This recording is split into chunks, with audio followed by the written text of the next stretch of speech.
Good morning. This is Dinesh from Knowledge Institute of Technology, Salem, Tamil Nadu. Today I am going to present a topic on energy meter. Here I am going to explain about the electromagnetic induction type single phase energy meter, construction and working, torque equation, as well as error adjustments of the same type of energy meter, also a block diagram of the digital energy meter, or we can say electronic single phase energy meter, and I will complete my session with a three phase energy meter. First of all, we will see that what is meant by energy meter. Energy meter is a device. It is going to measure the power with respect to the time.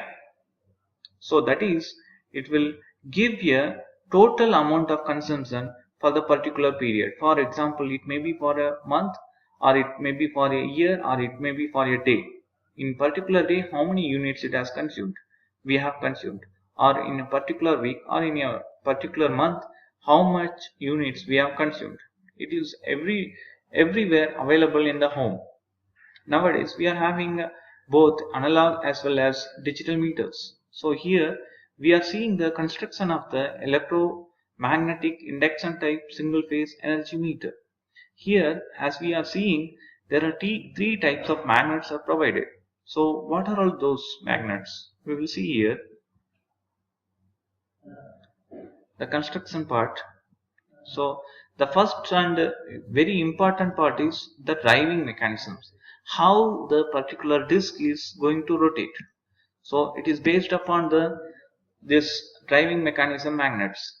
It is having a two electromagnets. One is the series connected magnet and another one is the shunt connected magnet. Here you can see that series connected magnet is nothing but a current coil, and the shunt connected magnet is nothing but a pressure coil. So this is the red line and this one is the blue line, that is nothing but current coil, and the red line is nothing but a pressure coil.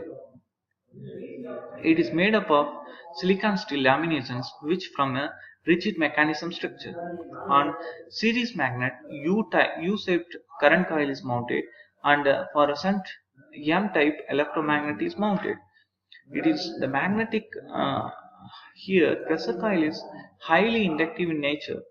Copper shunt bands are provided on shunt magnet so that phase displacement of 90° between flux set up in by shunt and series magnet. We can provide a copper shading band, the main of which is what? We have to create the phase difference.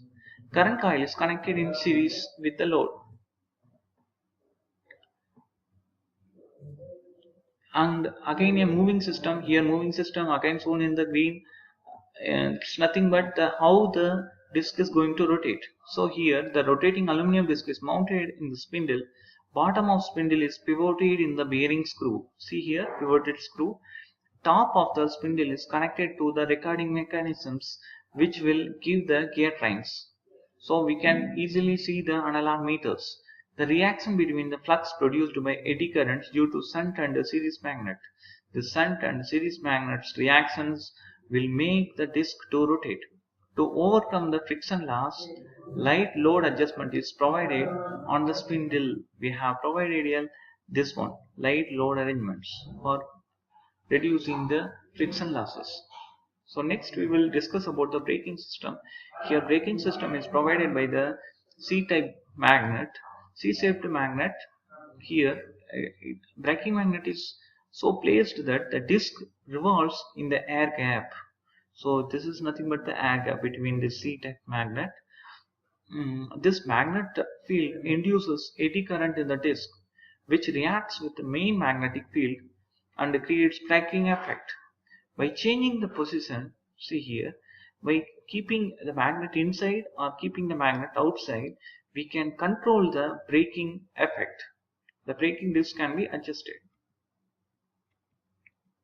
Registering mechanism is nothing but it will provide the how much units it's consumed in a particular year or a particular month. Here see that the different dials are provided. The second dial is from the right from the 10 kilowatt hour Then third is the 100 kilowatt hour. This is the 100 kilowatt hour.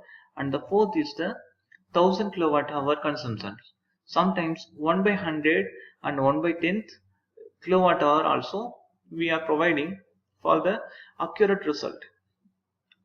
The train gears driven by pinions or worm gear. So next we will discuss about the operations. So here how the flux in the shunt and series magnet going to provide a product of this effect, and your disc is going to rotate together, because everyone knows the power formula is VA cos phi. So here we can see that the flux produced by pressure coil phi SH is the flux in the pressure coil, and phi SE is nothing but the flux in the current coil, this one. Okay, and the flux phi SH induces EMF ESH in the aluminum disc.